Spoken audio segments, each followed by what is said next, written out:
Hello po, kumusta po kayo? Ako po si Master Galen. Andito na naman po ako upang magbigay ng dagdag kaalaman po sa inyo tungkol po sa usaping medical health. Ang tatalakayin po natin ngayon ay yung tungkol po sa tumataas na bilang ng mga nagkakaroon ng HIV. Actually po, ito kamakailan balitaan natin tungkol sa monkeypox. Actually, itong HIV ay pag napabayaan, mas delikado po to doon sa mpox, no? So, alam ko po marami sa inyo ay may napagkukunan naman talaga ng mga impormasyon tungkol po sa paano makakaiwas sa HIV, paano ba ano no, ano bang mga ginagawang pamamaraan para hindi tayo mahawa, no, o kaya hindi naman tayo makapanghawa.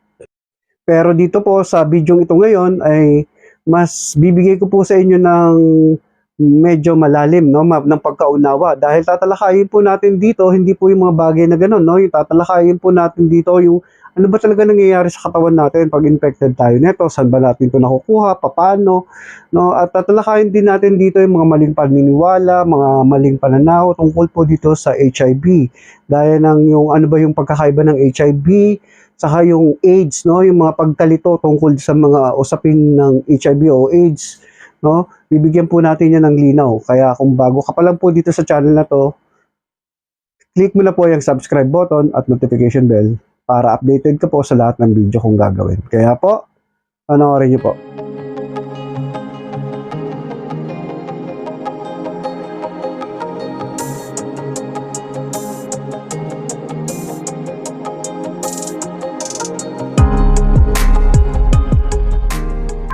HIV o Human Immunodeficiency Virus. Ano ba itong HIV na ito? Ito pong HIV na to, ito yung isang uri ng virus kung saan ito ay tinatawag na yung retrovirus, dahil po pabaliktad, retro, no, paatras, no? Kasi po ang normal na selula po natin, ang karaniwang ginagawa po niyan ay from DNA, no, yung genetic materials natin nandoon sa DNA. Tapos magkakaroon ng chain reaction into RNA, tapos yung RNA magre-release ng protina, no, ng mga proteins, no. Tapos yung mga proteins na po yan, i-release po yan sa dugo natin para ma-modified siya, no, maging protina siya na specific doon sa kung anong mga dapat nilang gawin doon sa katawan natin, no, yung mga physiological function natin, no, maraming mga proseso. So iba't ibang klase ng protein yan.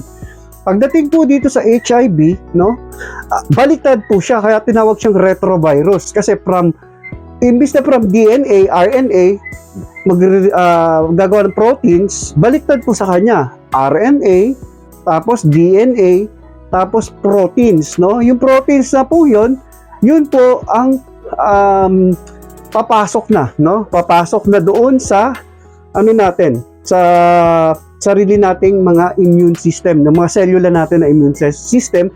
So, papasok na sila doon sa loob nun at sisirain na po nila yon, no?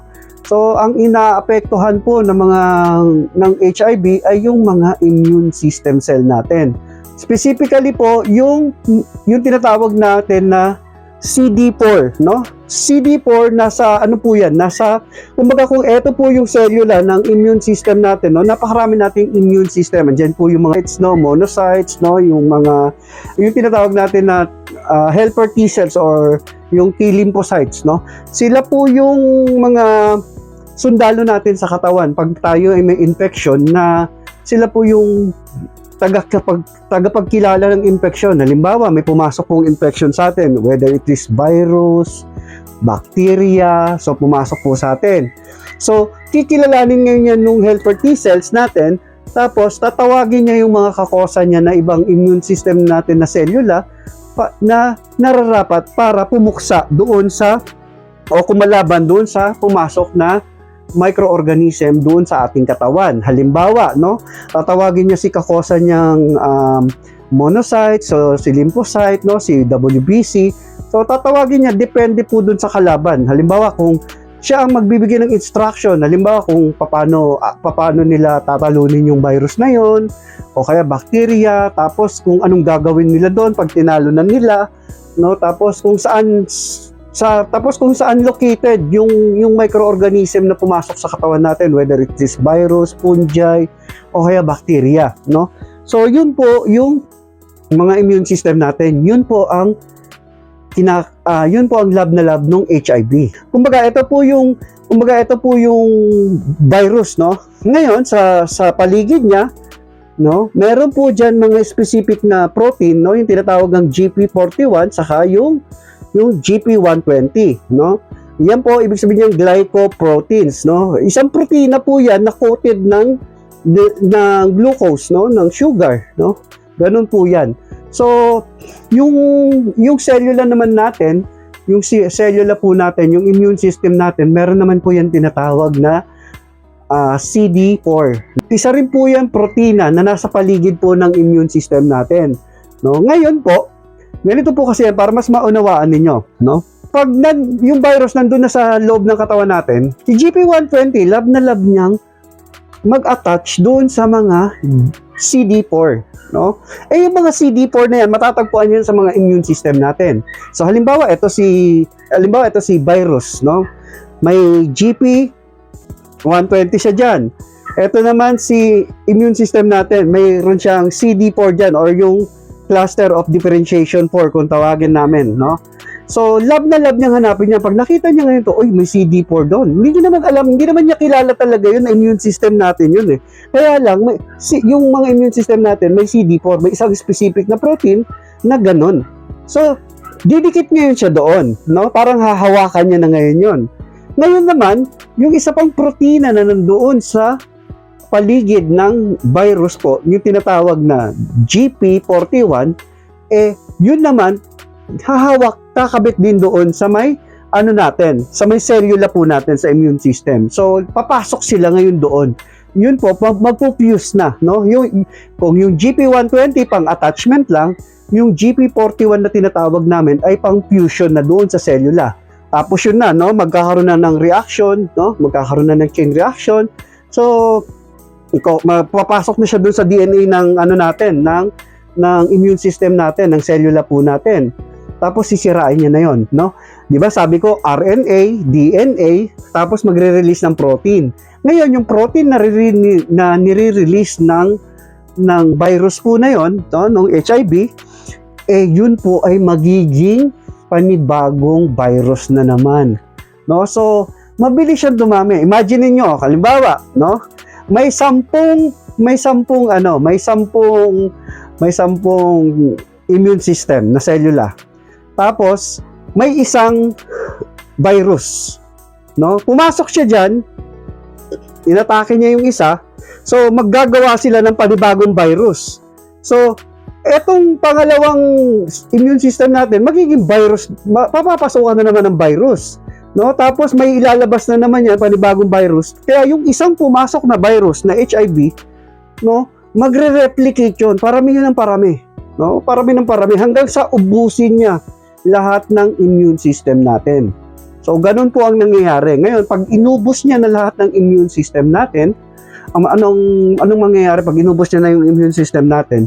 Makukulangan na po tayo ng panlaban sa mga microorganism na pumapasok sa katawan natin, kagaya ng mga virus, mga bacteria, mga fungi, no? Hindi na basta-basta natin kayang talunin, no? Kasi halimbawa, ang sundalo natin, kunwari lang halimbawa ang immune system natin, ang cellula natin ay 100, no? Ngayon, lahat yon sundalo, no? Pag may pumasok na virus, bacteria, aawayin nila yon, no? Sila ang lulupig, sila ang pupuksa doon sa kalaban na yon. Ngayon, kung yung HIV ngayon infected na, yung palagay na natin 75%, no? So di 75, no? Yung sa 100, 75 na yung sinira nung HIV, no? Nandun na, nagtago na dun sa natin, sa sarili ng immune system na cellula, nandun na yung virus, no? Ang magpe-perform na lang ngayon si 25 na natitira. Imagine niyo, halimbawa sa isang kalaban, ang kailangan doon na sundalo natin ay kunwari 90, no? Siyempre, 100 pupunta yun doon. Halimbawa, 100%. Pero 90 lang, sapat na. Yung 75, wala na. Ano na siya, no? Hindi na siya kapaki-pakinabang. So, mangyayari ngayon sa atin, magkakaroon tayo ng severe infection, ng malalang infection dahil nga wala na tayong panglaban sa katawan po natin. Ngayon, may mga nagtatanong po na, may antibiotic naman no? Bakit hindi natin yung antibiotic ang ipampuksa natin doon? Hindi po yung ganun, no? Kasi po, yung antibiotic, kailangan niya pa rin ng tulong ng immune system natin. Minsan, taga-clear po yung immune system natin na yan, no? Halimbawa, isang antibiotic, no? Gamot sa isang infection. So, gagamutin ng antibiotic yung infection at aawayin niya yung bacteria na yon. Pero, dahil dun sa labanan, may matitira pa rin doon at kailangan ng clearing operation ng immune system natin. At yung, di ba pag nagkaroon tayo ng infection, bakit? Antibiotic na ba agad ang inaano natin? Ang tinitake natin, nagtitake na ba agad tayo? Di ba hindi pa naman agad-agad? So, okay lang kahit medyo na-delay ng kaunti si antibiotic dahil may immune system naman tayo na lalaban doon sa microorganism na pumasok sa katawan po natin. So, ganun po yun, no? Ngayon po, paano ba ginagamot ngayon? Paano ba ginagamot, no? May paraan ba para magamot itong HIV, no? Actually po, walang gamot, no? Walang gamot po para sa HIV, no? Pag napunta ka na sa sitwasyon na yung tinatawag na AIDS, no? Yung acquired immune deficiency syndrome. Ibig sabihin po niyan, no? Napabayaan mo na yung HIV virus, dumami na talaga sila at nalipol niya na, no?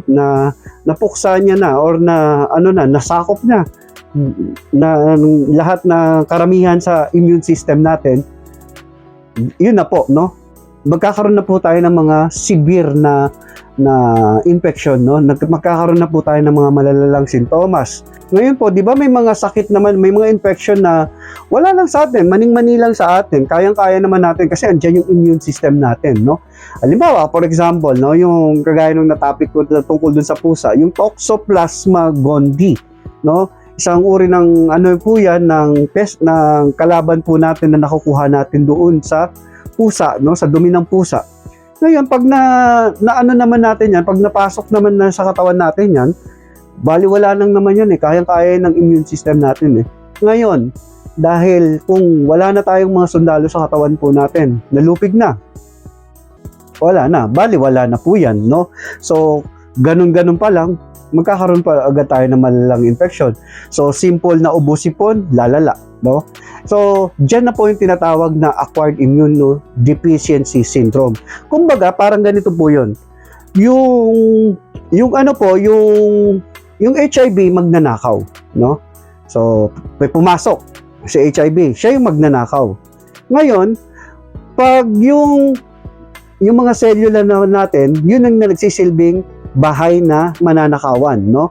So, yung mga selula natin, yung mga immune system po natin, pag nakuhaan na nila na yun ng mga kung ano-ano doon para gamitin nila, no? Gamitin nila para sa pagpaparami nila, so nanakawan na nila. So, ang tawag na po doon, AIDS, no? Pag umabot na sa napakalalang sintomas o napakalalang infection o kaya dahil bumaba na masyado yung bilang ng immune cells mo, ng immune system cells mo. Sinusukat po namin yan dito sa CD4, no? Yung CD4 po, no? Ang normal CD4 po ay 500 to 1,500 cells per microliter.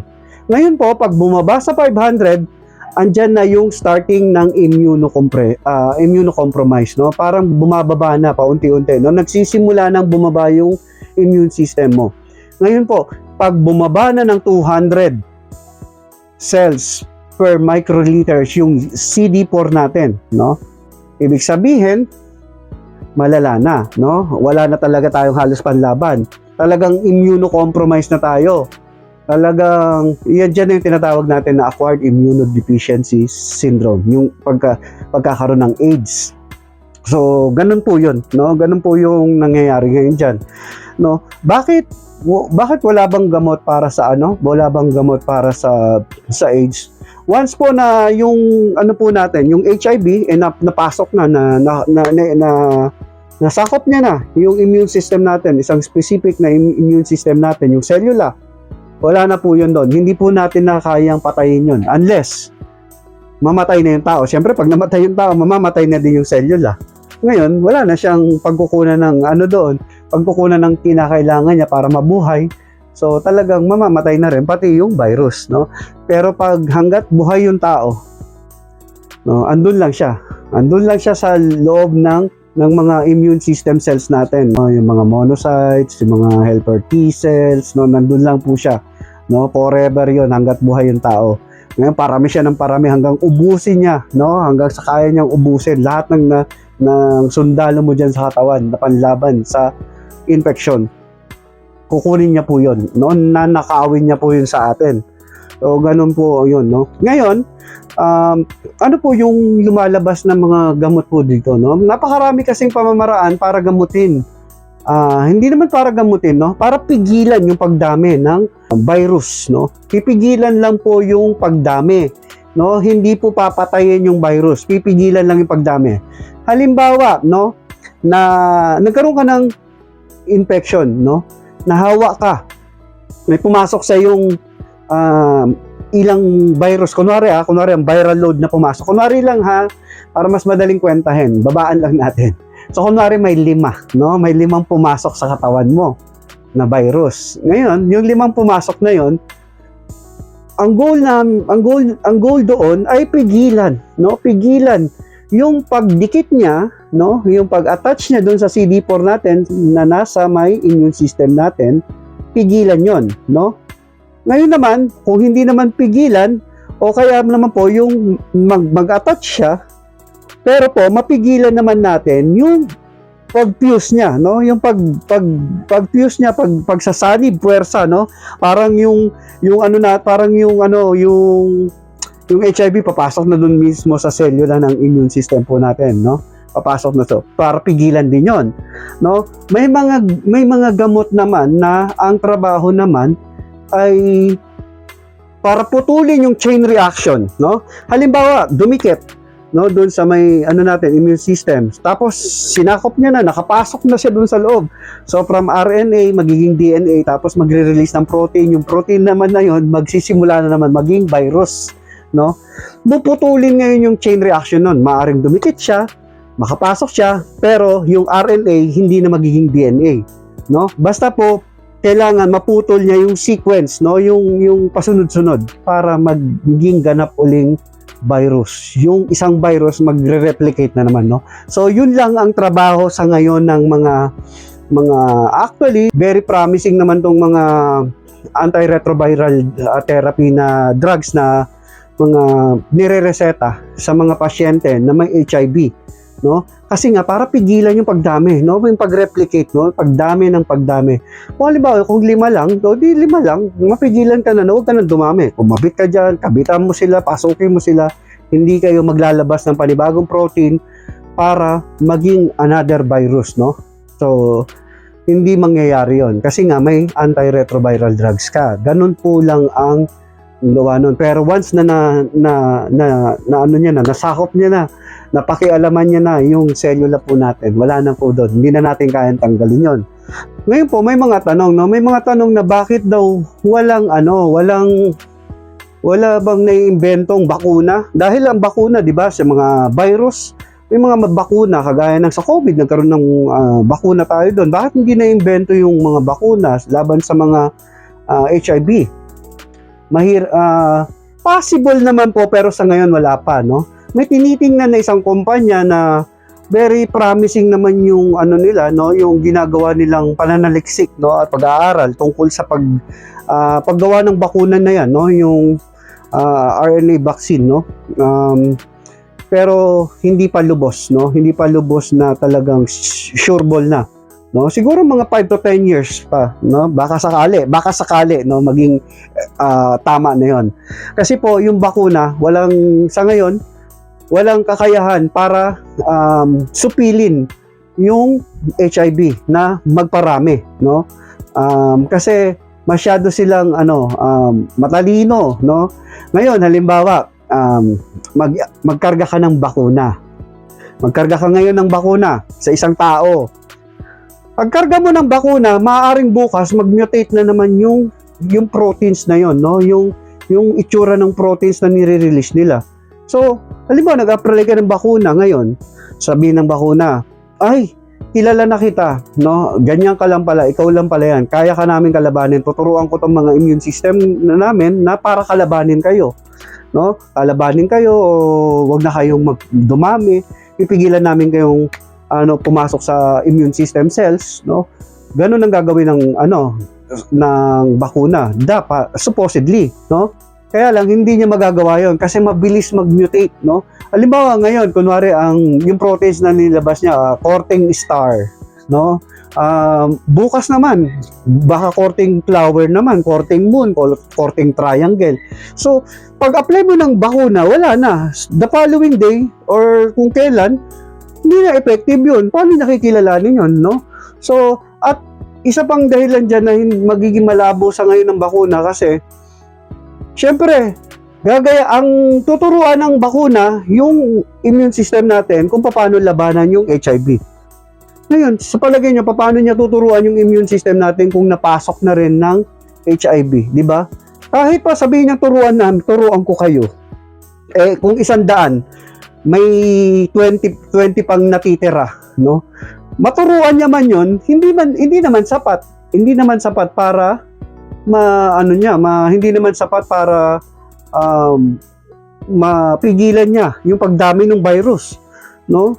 Hindi naman sasapat 'yon. At kahit naman maturuan niya yung 20 na 'yon, kaya na namin kayo. Ay, alam namin kung paano kayo mag-behave, anong ugali ninyo, paano kayo namiminsala. So, kabisado na ng 20 na natitirang immune system natin, no? Kaya lang kinabukasan iba na naman, no? Nag-mutate na naman siya. Hindi na naman siya, yung 20 na yun, hindi na naman siya kahilala. Di pa paano pala yun, pabago-bago ka rin ng bakuna. Hindi naman ganun kabilis discovery ng bakuna, no? Napakatagal i-discover ng bakuna. Kaya sa ngayon kaya sa ngayon wala pa, no? Hindi pa effective yung bakuna na yan. Kaya medyo hindi naman sa malabo, possible pa rin siguro, pero sa ngayon talagang malabo pa, no? Malabo pa yung bakunang yan. Ganyan po ang usapin pagtungkol sa HIV, no? Ngayon po, may mga tanong din po sa akin na paano pala daw yon? Halimbawa, yung may HIV, no? Kinagat ng lamok, tapos yung lamok naman, kinagat din siya, no? Yung dugo ba ng may HIV pwedeng matransfer doon sa pangalawang kinagat niya? Ang sagot po diyan, hindi, no? Hindi po 'yun maitatransfer. Kasi unang-una, hindi naman trabaho ng lamok na maglagay ng dugo, no?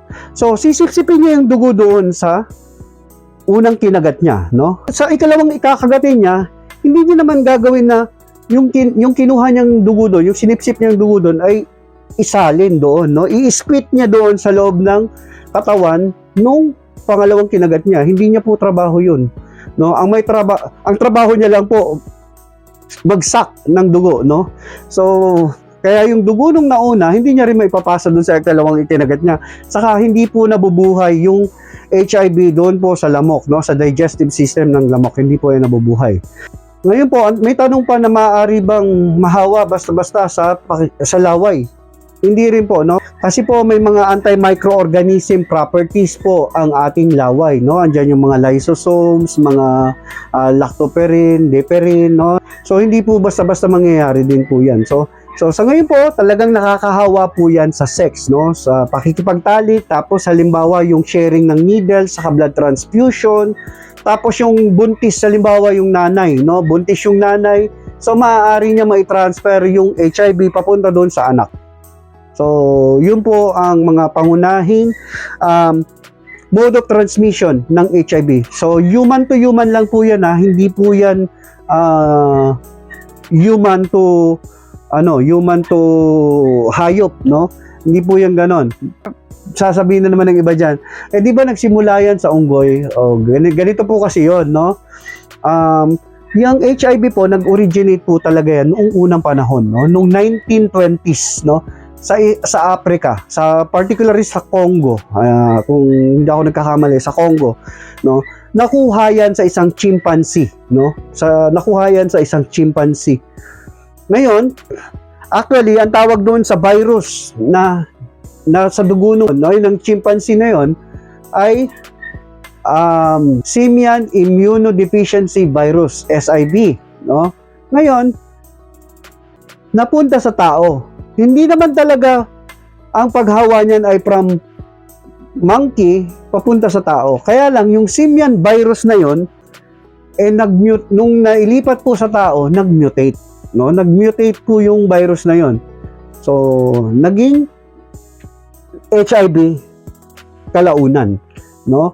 Tsaka paano ba nakuha yun sa monkey? Yung iba kasi ang sabi nila, yung tao daw nakipagtalik sa chimpanzee. Wala pong scientific evidence na nakuha yun sa pakikipagtalik ng tao doon sa chimpanzee na yon. Na nahawa po ang mga tao doon sa lugar na yon, yung mga hunters po, no? Yung mga nanguhuli ng mga unggoy, yung mga chimpanzee, no? Mga nanguhuli nun. So, maaring nung nangahunting sila at kinakatay na nila para kainin nga nila, no? Yung kinakatay nila, meron silang sugat, no? So, open wound. So, yung dugo nun, pumasok sa open skin nung tao. So, sa katagalan, sa paglipas ng mga panahon, nag-mutate, no? Nag-mutate yon hanggang sa naging HIV. At nung taong 1960s, kumalat ito nadala ito doon sa Haiti, no? At nung 1970s, napunta sa US, no? Hanggang sa kinilala ngayon siya na nung 1986, no? I mean 1983 yata yun o 81. So I'm not very sure sa taon. No, ganun po 'yun, no? At siya nga po pala, merong HIV-1 at merong HIV-2, no? Yan po kinakatakutan natin ngayon at laganap sa buong mundo, yan po yung HIV-1. No, yung HIV-1 po, yan po yung nakuha natin doon sa chimpanzee, no? Yung Simian Immunodeficiency Virus, no? Yung isa naman po na HIV-2, nakuha naman po yan, ang pinanggalingan po talaga niyan ay yung sabi nilang sooty manga bay monkey, no? So magkaiba, no?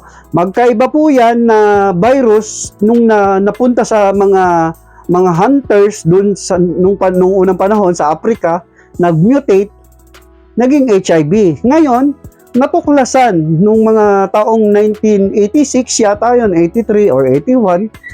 So natuklasan po doon na parehas ng sintomas, no? Pero nung mapag-aralan, masuri, hindi naman talaga parehas yung virus nila. So magkaiba yung itsura, no? Magkaiba yung characteristic, no? Magkaiba sila, kaya nagkaroon ng HIV-1 at HIV-2.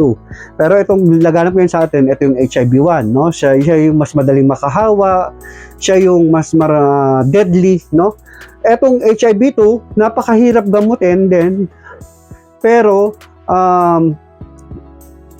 hindi basta-basta deadly, no? Hindi basta-basta nakakamatay, no? Nagiging immunocompromised din yung tao na infected nito, pero hindi siya kagaya ng kalala na maaaring danasin ng taong may HIV-1, no? So ganun po 'yon. Ngayon po, wag po kayong masyadong matakot na porque may HIV kayo, akala nyo katapusan mo ng mundo, na talagang end of the world na, mamamatay na kayo, no?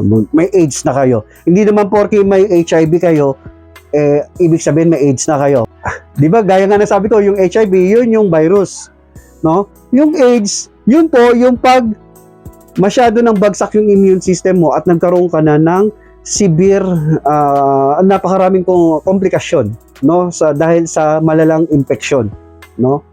Dahil ganun po yun, no? Halimbawa, hindi naman yung HIV ang makakamatay sa iyo, yung mga ibang infection, no? Halimbawa yung mga sipon, mga pneumonia, yung mga kung ano-ano, kahit mga simpleng mga infection lang, pwedeng lumala na hindi mo kayanin, no? Pati sa mga balat mo, no, simpleng mga infection lang diyan, mga fungal infection, napakalala na ng itsura ng balat mo. So napakadali na. Ibig sabihin po noon bagsak na, no, or below 200 cells per micro liters na lang yung CD4 mo, no? Ganun po 'yon, no?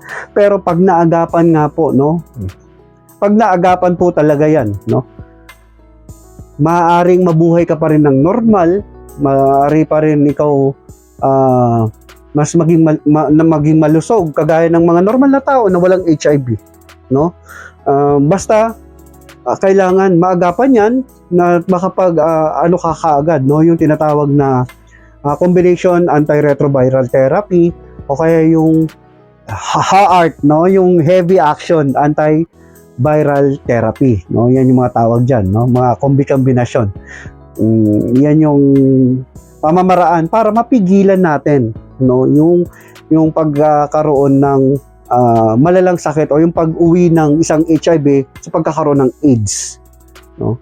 Tapos may nagtanong sa akin na bakit hindi na lang pagsamasamahin lahat ng tipo ng gamot na may pampapigil ng chain reaction, may pampapigil ng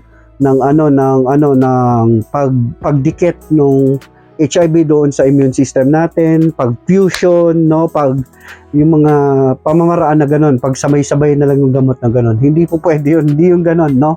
Kasi po, the more na marami ang gamot na binibigay sa isang pasyente, mas tumataas yung toxicity load sa katawan natin, no. So pag tumaas yung toxicity load, no, the more na marami tayong iniinom, maaaring maapektuhan yung kidney natin, yung liver, yung gastrointestine natin, no. So maraming pwedeng maapektuhan na internal organs natin dahil nga mataas yung toxicity. So saka the more na marami kang iniinom na gamot, mas marami rin yung side effect, no. At isa pa diyan, minsan pag marami na, no, hindi nagiging mabisa yung gamutan kasi may mga uri ng gamot na pag magkasama sila, yung isa nagiging walang saysay, no. So hindi po yun basta bagay. Kaya yung paggagamot po ng pagpigil, no, hindi naman paggagamot, pag sinabing gamot kasi matatanggal na talaga yung HIV, no. Yung pagpigil ng pagdami ng HIV sa katawan po natin ay mapipigilan naman po talaga, pero ginagamitan ng art po yan. Hindi po yan basta-basta na lang bigay ng kung ano-ano, no. At sa ibang bansa, may mga gamot na meron sila, no, na wala tayo dito sa Pilipinas, no. Sana yung mga ginagamit din nila na mga prevention na paglala, no, magkaroon din po tayo. Ngayon po, pag naagapan po naman natin yan, patuloy tayo ng gamot, so maaaring dumating ang punto na hindi na tayo makahawa, no, dahil masyado nang bumaba yung viral load natin na undetectable na, no.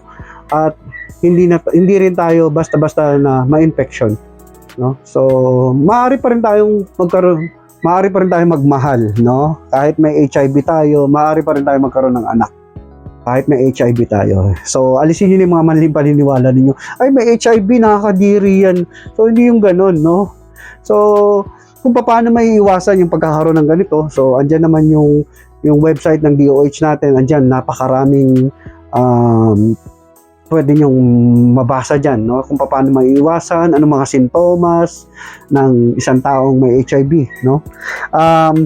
Paano ba malalaman sa unang tingin? Malalaman ba yun sa unang tingin kung yung tao infected ng HIV?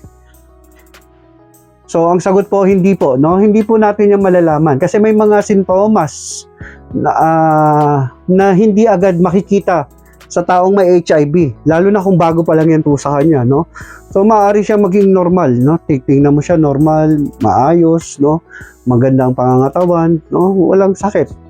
Pero yung mga malala, syempre very obvious na yon. So ang mga sintomas po, at yung mga sintomas, no, hindi lahat ng sintomas na makikita sa may HIV o sa may AIDS ay ibig sabihin infected ng HIV, no. Kasi may mga sintomas na pwede mo makita kahit sa mga walang HIV. At hindi lahat ng sintomas ay makikita mo doon sa may HIV, no? So, maaring ilan-ilan lang na sintomas. Hindi naman porque ito yung nabasa ninyong mga sintomas, lahat yan present na doon sa may taong may HIV. Hindi po yung ganun, no?